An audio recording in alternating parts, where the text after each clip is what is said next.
हमारे साथ रविंद्र भाटी जी भी हैं, पार्टी के बड़े नेता हैं। तो भाटी जी, क्या माहौल इस रैली को लेके आपको लग रहा है?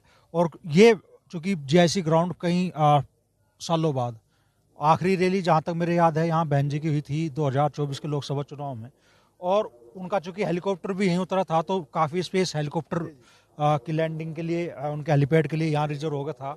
और फिर जर्मन हैंगर टेंट में उनकी रैली हुई थी, हालांकि रैली सफल थी उनकी, लेकिन पहली बार ये पूरा फील्ड आप लोगों ने भीड़ से पाटने का लक्ष्य रखा है। क्या कामयाब हो पाएंगे आप लोग? 100% कामयाब होंगे भाई जी। देखो, बात यह है कि विरासत से तय नहीं होंगे सियासत के फैसले। अब उड़ान तय करेगी आसमान किसका है। भाई चंद्रशेखर आज़ाद जी की उड़ान, उसका उनका संघर्ष पूरे देश में किसी भौगोलिक सीमा में, किसी विधानसभा लोकसभा तक सीमित नहीं है। उन्होंने कोई वर्ग, कोई जाति नहीं छोड़ी जिसके लिए काम नहीं किया हो, जिसके लिए जेल ना गए हो, जिसके लिए मुकदमे ना लगवाए हो। देश का कोई कोना नहीं बचा। मुझे भी उनके साथ देश के हर कोने में, हर जिलों में संघर्ष करने के लिए जाने का अवसर मिला।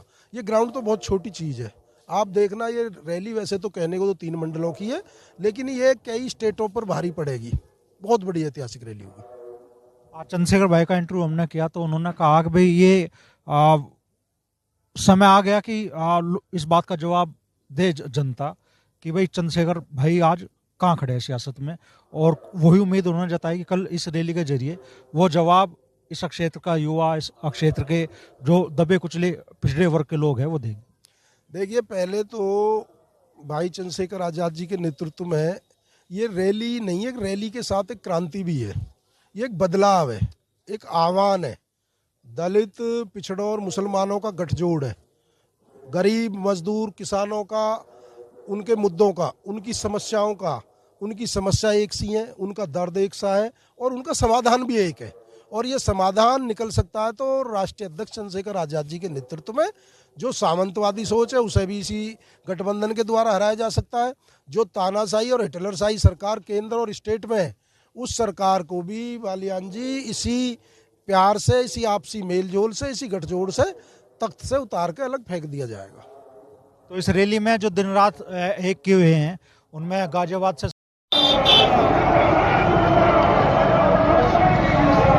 साथियों, ये वो ग्राउंड है जहाँ पर रैली रखी गई है, जीआईसी ग्राउंड।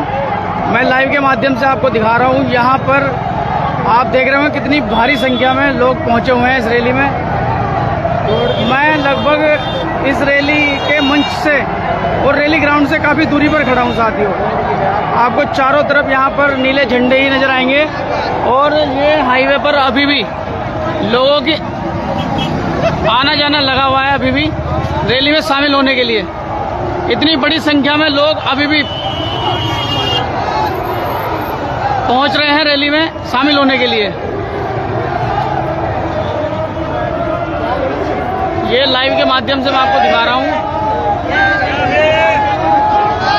कि जो ग्राउंड रखा गया था रैली के लिए वो अभी भर चुका है। उसमें अभी बिल्कुल भी पांव रखने की भी जगह नहीं है और लोगों का आना जाना लगा हुआ है अभी भी बड़ी संख्या में।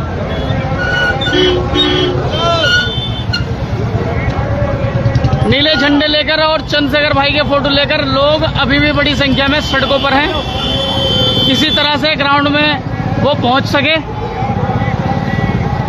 ग्राउंड में पहुंचने के लिए बड़ी जद्दोजहद करनी पड़ रही है, क्योंकि हाईवे और ग्राउंड बहुत बुरी तरह से भर चुके हैं। हाईवे पर चारों तरफ नीले झंडे और चंद्रशेखर भाई के आपको फोटो नजर आएंगे।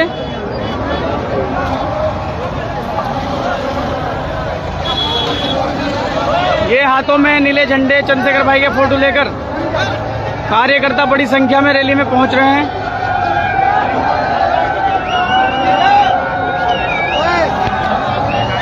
स्वागत नहीं करोगे आप हमारा?